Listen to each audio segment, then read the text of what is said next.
Hello, YouTubers, and welcome to the show.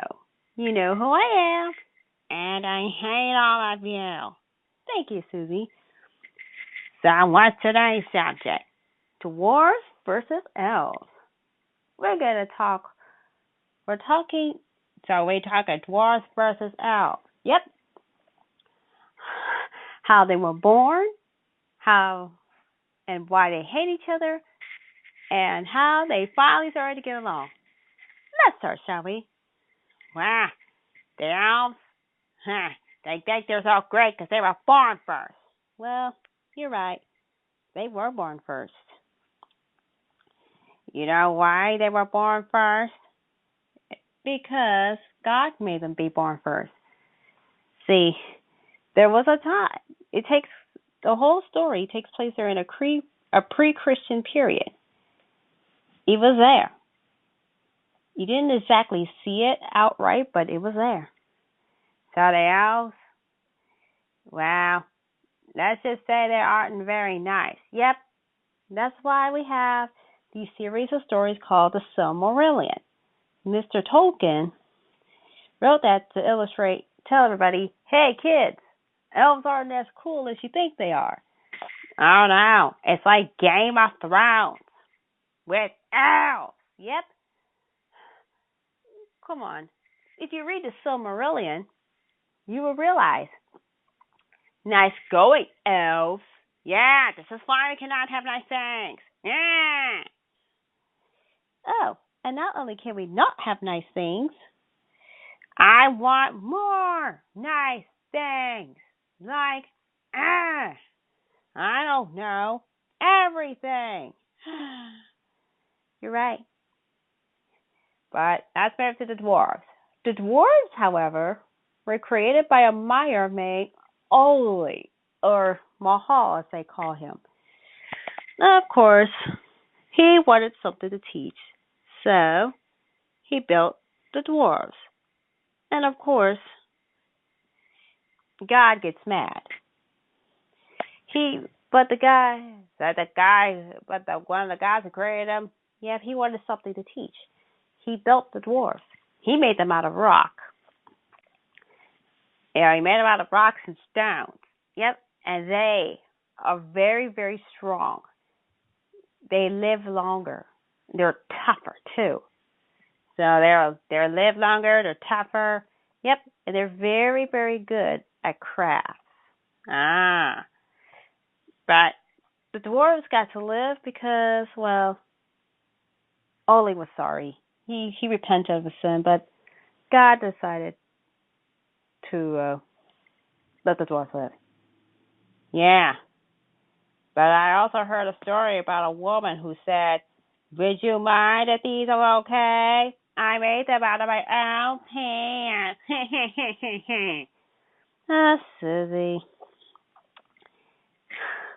We'll get back to the Hobbit later. Not the little hobbits? Yep, we'll get back to those later. So, anyway, why did they hate each other? Some say God pronounced that dwarves and elves would be in strife, but I have my own little fan theory. Why? The elves had beautiful voices. They loved to sing. They lived among the trees. Yeah. But the dwarves, however, were very good at crafting things. So what would you rather have? Something handmade and functional, or something pretty and some pretty decoration in your walls? As opposed to something pretty you can actually use. Yep. The elves were probably not happy about that. Yeah. So for many, many, many years, elves and dwarves did not get along. I know. The stories we could write about that. Okay. So what else do you want to talk about? Oh, what happened in The Hobbit? Because Thorin got mad when Thranduil wouldn't even help him. And Thranduil was like, your grandpa wouldn't let me have some pretty necklace. I wish I could scratch his eyes out. Yeah, but Your toy. I know. And not only am I a toy, I'm a very smart one, too. Like, here. So, Thranduil didn't even chose not to come and help Thorin. Nope. Had it been any of the elves, they probably would have pulled Smaug by his tail and scolded him for daring to set foot in Erebor. But Thranduil didn't care. Why, Thranduil? Why? Why did you not care enough to help Thorin when he needed your help? Yeah, what a tragedy. Yeah, it's a travesty, all right. But let me tell you something. You want to know what else is a travesty? Why didn't anybody else reach out and help Thorin? Why do you have to turn to men? All the men in the world. And all of a sudden, he's fixing up their pots and pans and their gardening tools. That is just not right. Yep. Sad, isn't it? That's why when we get to the Hobbit and we go to the Rivendell scene, Thorin is not very happy about having to trust Elrond. And of course, Elrond said, I knew your grandpa when he was king under the mountain. Great. Can we make a story out of that? We should. There are so many stories from the Tolkien world that have yet to be explored. So many stories. I love it. So, at least Elrond knew how to read Thorin's map, and he knew the name of Thorin's sword. Yep, and Gandalf. I know. And he also assisted in that fight against those Nazgul thingies that showed up out of nowhere and tried to take over. Yes. Whew. And I only did that. Hey, so he knew a lot of dwarves. Yes, he knew the dwarves. But he's an elf. Plus, I kind of like that Galadriel. She doesn't take anything from anyone. It's like that maid that we both had. Where Frodo said, Boromir says I can't walk to Mordor. And she said, listen here, you little brat. I walked here from such and such to such and such. And if I could do that, you can walk to Mordor. She pulled out the grandma card saying, look, kid, when I was your age, I walked 15 miles to school. Deal with it. Wow. Pretty harsh, huh? Even, you want to know what's even funnier? Is that she was right. I like that part where she stood up to those Nazgul. And she turned all green and icky. And used her magic to, send them away. I was so sure she was going to kill them. And then I just remember that ring is still out there. Why didn't Bilbo destroy it when he had the chance? Oh, when it comes time for us to talk about Bilbo Baggins, we will eagerly discuss that. Yes, we will. So, but back to Thranduil, who seriously doesn't know how to pray.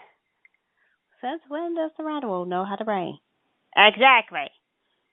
He says, oh no, I'm not telling you, you iffy dwarves. I will lock you up in jail. And first, knock me out for my awful shutter shades.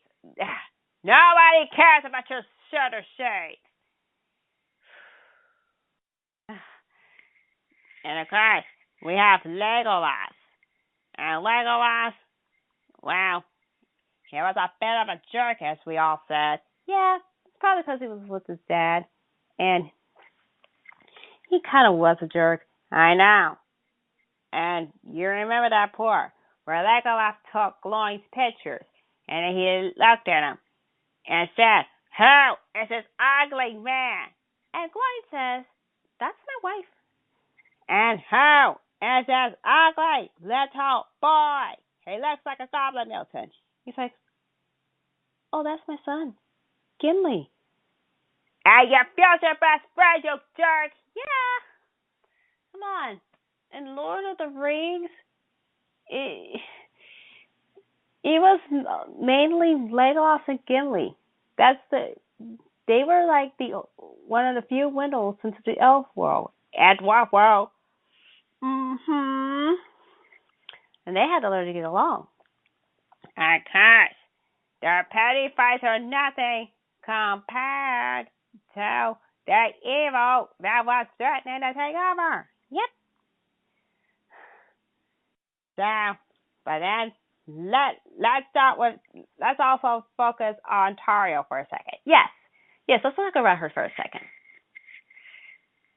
The Lord Hobbit mainly centered on guys, which was all right during the 70s. Yeah, but it wasn't going to fly today. Nope.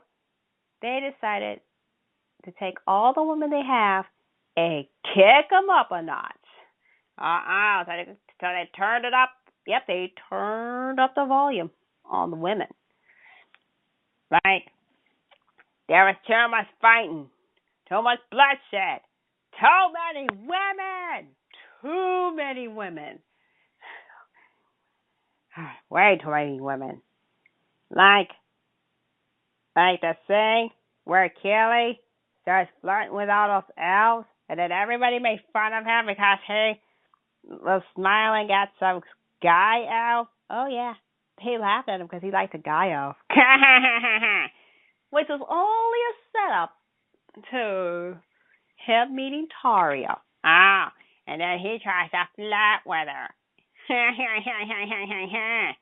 And that made Legolas jealous. Of course it made Legolas jealous. He got jealous because, oh, look, who's this little dwarf jerk moving in on my gal? She's not for you, Legolas. It's always Legolas and Gimli. I cannot stress that enough. I know. I can't stress that enough either. So, and then they start talking about Starlight and pheromones like teenagers. Will you two just kiss already? Yes. It's like they belong. It's like the second half of the second movie was shouting it from the rooftop. They belong together. They should be a couple. But then that stupid ball ruined it for everyone. Yep, that's why we need Bella to say, go away, Bogue. You ruined everything. Yes, way to go, Bogue. You ruined everything. And that's why, towards the end of the story, as Tario's crying over Kelly, she says to the Thranduil, well, why does it hurt so much? And he said, because it was real. Yeah, but an hour before he thinks, that love you have for the dwarf is not real. And she's like, excuse me? What? What'd you say? Oh, no, you did not just say that to me. Yes, it is. Yes, it is real. Yes. I have my headphones on. Is just yes, Jack is here. Jack is here. Okay. All right. So, that means he died? Yep.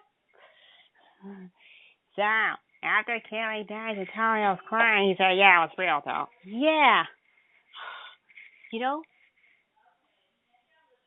she could have handled it a little better. She could have handled everything a bit better. But, so we have Kelly like it out. And what about Gimli? The little dwarf who was so upset because he couldn't go to his dad's. He wasn't going to the adventure with his dad. Yeah, that was funny. He's like, Dad, can I go with the adventure? No. Oh, why not, Dad? because you're too young. Well, no fair. Yeah, but Gimli had his own adventure. He had to help destroy a ring. And he was like the only dwarf representative to destroy the ring too. Yep, it was like in Lord of the Rings when Aragorn warns the Rohirrim that Gondor needed their help, and then Gimli's like, I really wish I wish I could call some dwarves over. He's like, and Legolas was like, oh, yeah, I'm like, can't we just call some dwarves over the way you call those elves over, and they fought with us in Helm's Deep? He's like, yeah, I really wish we could too, but I don't think your people need to ride to war. I fear that war is already at their front door. Which told us in no certain terms that the dwarves of Erebor had their own problems. That's why orcs showing up out of nowhere and attacking Erebor a second time. No word on if the Randuil participated in that war. He better. I mean, he shouldn't be so arrogant. It's like all those pictures, all those memes of him saying, "Oh, look at me! I have swag, and I am awesome. It's like I got my shoulder shades." And Aaron says, "This is why we don't allow him into our White Council meetings." And Saruman's kind of like, "Oh, please, shoot me now, somebody. If that annoying threat order doesn't shut up, I will shut up."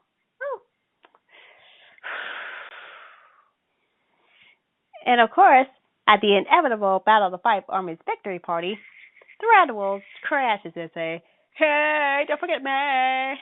I'm supposed to be up in this party." And then Thor's like, "Oh, dear God." And then Elrond and a bunch of other elves make their way here. And he's like, "Oh, no. What are you guys doing here?" And they're like, "Oh, no. What is the Randuil doing here? I can't stand him. He makes me want to rip my hair out." And he's like, "Oh, you don't like him?" It's like, "No, we don't like him. We don't like him because, one, he's too arrogant, two, he's overstuffed and overdressed, and three, good golly God, don't get to be started on his stupid parties and those ugly shutter shades." Ugh. Those ugly shutter shades?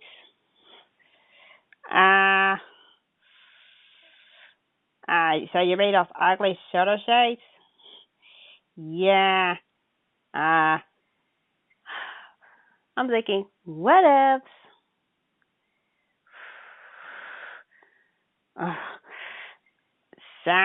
But then there's one more elf we left out. Yep, one more elf we left out. Her name was Arwen. And Arwen has the most important story of all. What? It's a love story. Those are always the best parts. She liked Aragorn, and Aragorn was a mortal, and she is an elf. Yep. It's kind of like the story of Baron and Luthen, which we spoke about a few months earlier. Yeah. We need to go back and watch that video so we can form our opinion about that. But she's like, "Daddy." She's like, "Dad, I love him." He's like, "No, he is a mortal. You are a. You're an elf. He's a mortal. Can you not stare at this appropriately?" Yeah, it took a while for him to come around to the idea. Especially when Arwen's like, "Dad." And he's like, "Yeah. Why didn't you tell me that I would have a son? You know how to see the future. Why didn't you tell me about my son?" Yeah. She had a son in her vision. He said, "Because that future was on the car." It's like, I'm not throwing that future away just because you're worried about me. Can't we make an alternative? Yay! Of course. Right then, after a long period, Aragorn and Arwen finally marry. But the ending was bittersweet. All love stories have bittersweet endings. Because everybody dies. But let's not talk about that. So, I guess that's it then, huh?